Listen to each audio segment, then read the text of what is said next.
classification of vibrations, right? Classification of vibrations.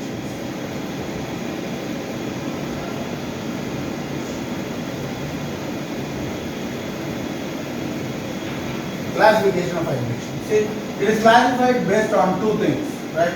Number one, according to type of force. Type of force. Right? Here it is type of actuating force. And so, according to type of actuating force, right? So here it is classified into two things. One is natural frequency.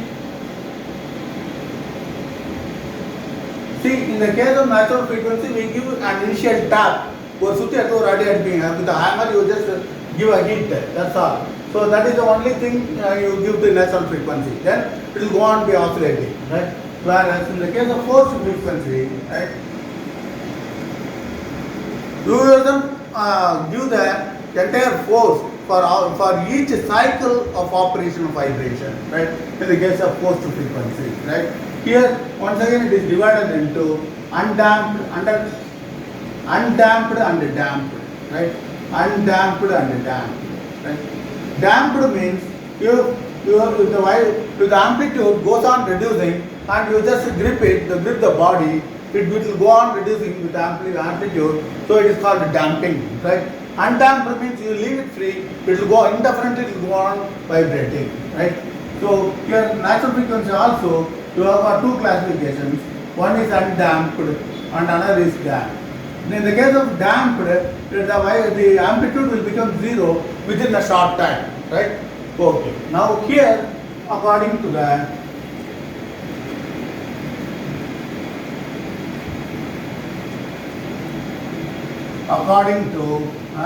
stress in supporting member,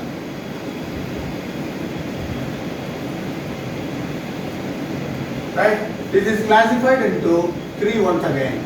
This is longitudinal stresses are produced in the supporting member, longitudinal vibrations. In the case of this, longitudinal stresses are produced. Here transverse vibration. Here transverse stresses are produced. Transverse vibrations. Right. Here the final one, torsional vibrations. In the case of torsional vibrations,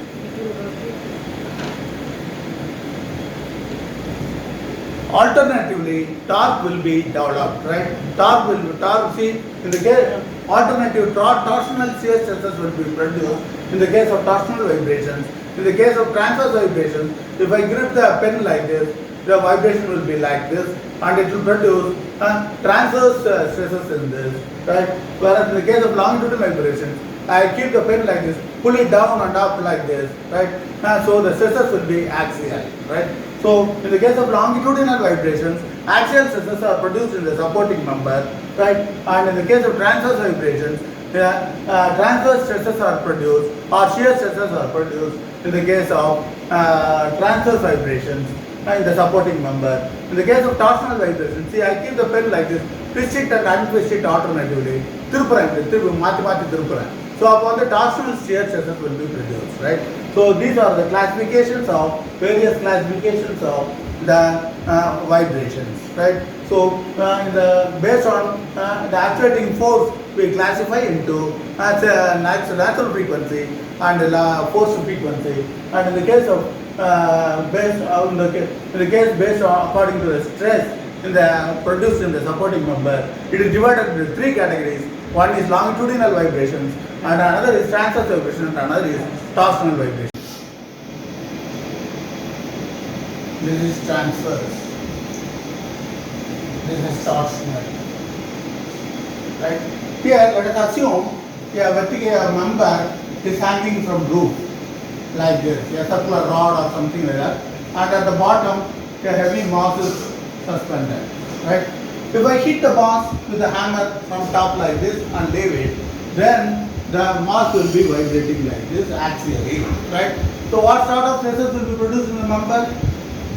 So this supporting member will get elongated and compressed alternatively. So here alternative tensile and compressive stresses will be produced, right? Have you understood? Alternative and tensile and compressive stresses are produced. Right? This is longitudinal vibrations. In the case of transverse vibrations, say the same roof I am keeping like this, right? The mass is kept below like this, right? And I hit it with a hammer in this direction, right? What will happen? So this mass, this supporting member will, see, it will go like oscillate like this, right? So it will go one time it will come like this, and another time it will come like this, right? Do you understand? So it will oscillate like this. So at this point, what stresses are produced here? At this point and at this point. Alternatively, bending stresses are produced, right? So here in this case, what bending stresses are always, see, the bending stresses produced here are, see, if you take a cross section like this, right, you are ending up with bending stresses, or if it oscillates like this, see, when it comes here, shear stresses will be produced like this. When it goes like that, shear stresses will be produced like that, right? So here, in this case, the unique thing is bending stresses are produced, right? All these stresses are produced. Shear stresses are also produced, and bending stresses are also produced in the case of transverse vibrations, right? In the case of torsional vibrations, right? See, here the specimen oscillates like this, right?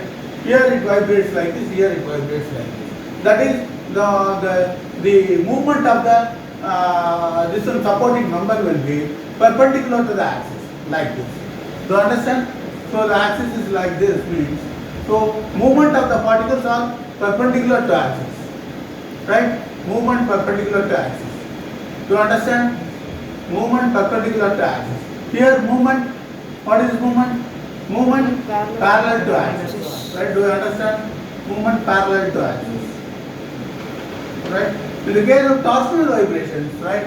Let me assume a column is supported from roof like this, hanging from roof like this, and a mass is like this. And let the mass be like this disc be like this, circular like this.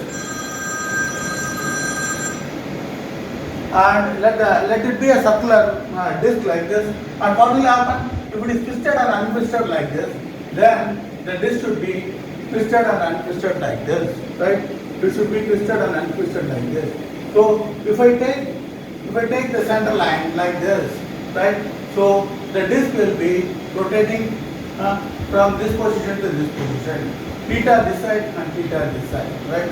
So like this, it will go on being, see, so like this it will go on being oscillating. So here the movement of the particles are along the circle or circumference, right? So here our movements are angular, right? Here the movements are perpendicular to the axis. Here in the case of longitudinal, the movement is parallel to the axis.